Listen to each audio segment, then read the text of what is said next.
বাবুর শরীরটা একটু খারাপ খারাপ, মানে একটু ঠান্ডা ঠান্ডা লেগেছে আর কি, মানে অল্প অল্পই আছে। তাই ভাবলাম যে আজকে যেহেতু হসপিটালে বুধবার মানে শিশু ডাক্তার বসে, তাই ভাবলাম যে বসবে, তার জন্য একবার একটু দেখিয়ে আসি বলতে এই বুকটা মানে একটু চেক করাবো যে বুকের মধ্যে ঠান্ডা লেগে গেছে কিনা। মানে হালকা নাক দিয়ে সর্দি মানে বেরোচ্ছে, প্লাস একটু একটু কাশছে। তাই ভাবলাম যে হসপিটালে এসে ডাক্তারটা বসবে, তার জন্য ডাক্তারটাকে একটুখানি দেখিয়ে নিয়ে আসি।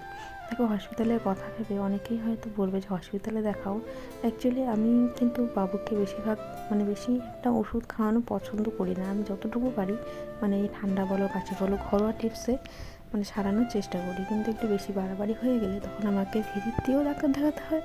বা আর বলতে গেলে হসপিটালে এখন মানে ভালো ট্রিটমেন্ট হয় আর কি, মানে শিশু ডাক্তার বসে, প্লাস সমস্ত রকমের ডাক্তারই এখন হাসপাতালে পাওয়া যায়। গাইনো বলো, স্কিন বলো, দাঁতের বলো, কানের বলো, মানে বিভিন্ন ডাক্তার কিন্তু এই হসপিটালেই এখন পাওয়া যায়। সরকারি মতেই খুব ভালো চিকিৎসা মানে আর কি পাওয়া যায়।